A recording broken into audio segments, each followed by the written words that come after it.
NKDA তাদের ওয়েবসাইটে নতুন ম্যাপ লিস্ট করেছে। তারা টার্গেট এরিয়া হিসাবে ভাঙড় বিজয়গঞ্জ বাজার পর্যন্ত টার্গেট এরিয়া। উন্নয়নের নিরিখে 100 বার আসুক না। আমি তো মন্ত্রীকে বলেছি, নগরায়ণ মন্ত্রীকে বলেছি কলকাতা কর্পোরেশন আন্ডারে ভাঙড়কে করে নিন না। শুধু কলকাতা পুলিশের লাঠি দেখালে হবে? কলকাতা কর্পোরেশনের পরিষেবাও দিন না। এবার একটা কথা বলি, মানুষের মতের বাইরে গিয়ে সোনপুরের যে ব্রিজটা রয়েছে, আপনি যেখানে রক্তদান শিবির করছেন, সন্ধ্যা নামলে যে অন্ধকারে ঢুকে যায়, সেই কোনো সংস্কার হয়? দেখুন, ওটা আছে পাশে একটা কাঠের ব্রিজ আছে, সেটা সংস্কারের কাঠের ব্রিজটা ঠিক হলেই অনেক মানুষের সমাজের মানুষের মালপত্র নিয়ে যাওয়ার সুবিধা হবে। বারবার এগুলো হচ্ছে, কিন্তু আমাদের সরকার দেখছি কিন্তু আর কিছু জায়গাতে যেমন ছেলে গোয়ালিয়ার ওখানে 80 লক্ষ টাকা বরাদ্দ করে একটা প্রজেক্ট চলছে। চণ্ডীপুরের জন্য কিছু বরাদ্দ হয়েছে, আরো দুটো একটা জায়গায় কাজ চলছে। আমরা চাই সব কাজটাই।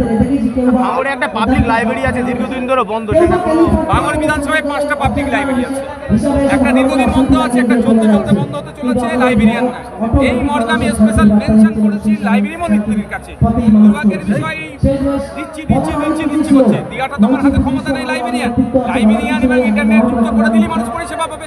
প্রতি বছরে বই মেলা হচ্ছে ভাঙড়ে সারা রাজ্যে, কিন্তু সারা বছরের জন্য ভাঙড় সহ সারা রাজ্যে বই প্রেমীরা যাতে নির্দিষ্ট জায়গায় গিয়ে বইয়ের অন্বেষণ করতে পারে, বইয়ের মাধ্যমে উপকার নিতে পারে, সেই গ্রন্থাগারগুলোকে, লাইব্রেরিগুলোকে পুনর্জীবিত করার ব্যবস্থা সরকার নিচ্ছে না। জীবন সারাঙ্গাবাদ স্কুলের এক ছাত্রী, সেই স্কুলে ভর্তি না হতে পেরে বৃষ্টি আত্মঘাতী হয়েছে। কি বলবো বিষয়টা?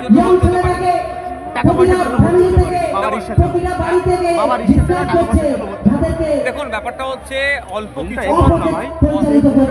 কিছু ভর্তি ফিজ হয়, এই না দিলে স্কুলের যারা কর্মকর্তা আছে দায়িত্বশীল তাদেরকে হয়তো বলতে পারবে। এটা না হয় আমি মিডিয়ার মাধ্যমে এতটুকু বার্তা দিতে চাই, এই ধরনের ঘটনা কেউ ঘটাবেন না।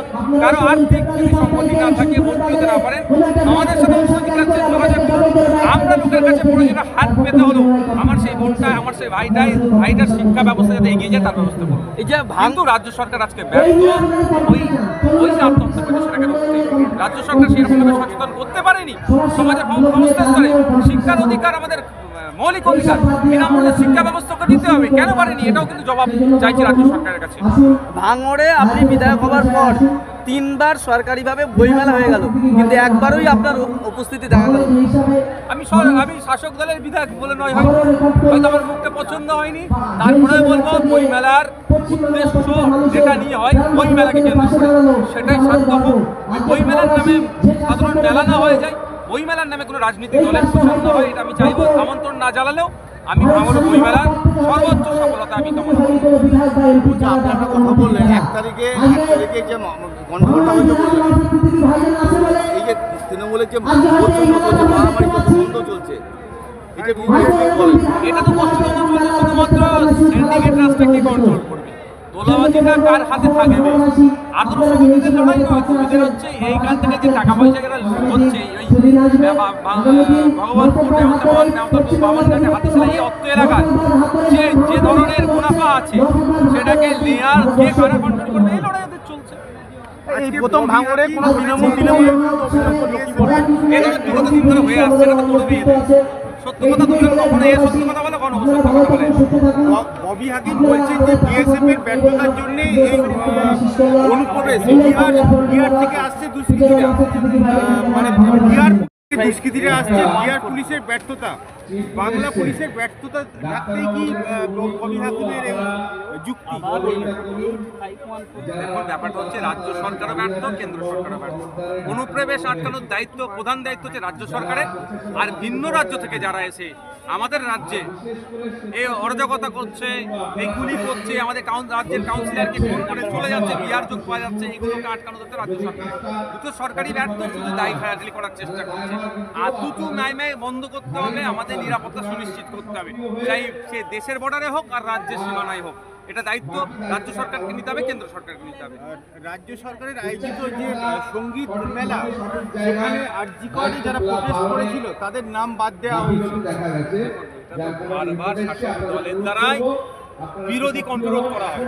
আরে বিরোধী থাকাই তো গণতন্ত্রের জন্য যে গণতন্ত্রে বিরোধীরা যত শক্তিশালী থাকবে সেই গণতন্ত্র ততটা সুরক্ষিত থাকবে।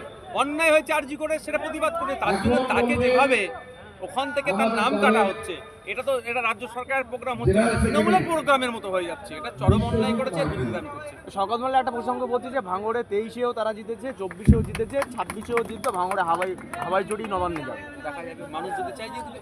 আর 23-এ আর 24-এ কি হয়েছে আমরা সকলেই জানি। আমাদের যারা নেতৃত্ব আছে তাদেরকে পুলিশকে দিয়ে গুন্ডামস্তানকে ডিটেন করে আমাদের চাউলগাছির মহিলাদের উপর আক্রমণ করলো। আর 23-এর কথায় 23-এ আমাদের কর্মী খুন করেছে, অন্যায় করেছে, সেই জন্য তো একটা নেতা জেল খাটলো, আর একটা নেতা বাকি আছে, সে কিভাবে জেলে যায় তার ব্যবস্থা আমরা করছি।